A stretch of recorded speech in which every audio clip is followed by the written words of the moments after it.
Čudoviti Borobudur. Tukaj sem bil že pred 15 letem, ampak ker mi je to všeč, sem se odločil, da grem še enkrat. Se bomo malo sprehodili, malo pogledamo, kako je. Glavnem naj povem, da tukaj je veliko študentov in vsi se hočejo s tabo pogovarjati, slikati. In potem še ene ocene hočejo do tebe. To imajo za šolo, seveda greš vsem na roke in to narediš. Saj se pa tudi zanimivo z njim pogovarjati, slikati.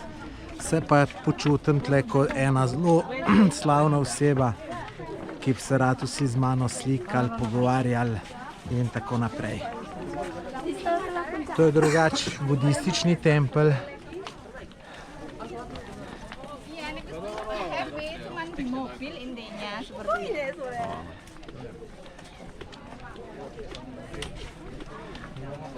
Stopnina za te razmere kar huda.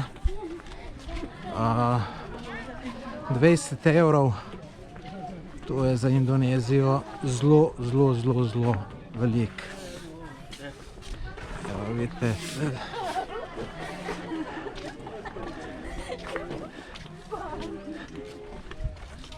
Ta tempelj je ogromen, je pa to so menda ga odkrili šele pred par stoletji, ker prej je bil menda pač pokrit z pepelom, ker tukaj je veliko vulkanov in ga je pokrilo enkrat.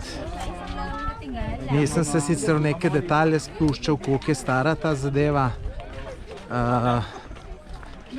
ampak vem, da se spomnim, ker sem bil pred 15 letem, da sem to prebral, da so to pač so odkrili takrat, ko so bili še Nizozemci tukaj, ker je bilo pač s pepelom vulkanskim to pokrito.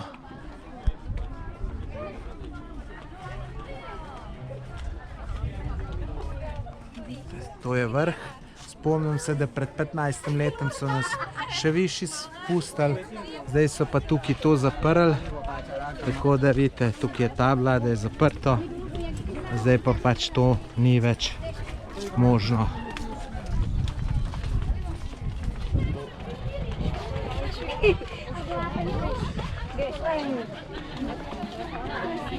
Te ljudi ogromno, še zato, ker je sobota. Je veliko domačinov, tujcev pa zelo malo, ker imajo tujci pa domačini imajo različen vhod.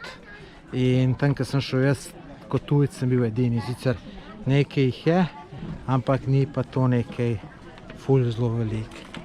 No, tako to je kaj ena piramida, tako da moraš priplezati tukaj gor. Vsi pol še kje pogledajte na Instagramu slike, pa na YouTubeu video posnetke, kjer imam tudi spodaj to slikano in boste videli, to je res ko neka velika piramida, zelo veličastno od spodaj to izgleda. Je pa seveda tudi tukaj lepo. Lep pozdrav iz Borobudurja, Tomaž Gorec.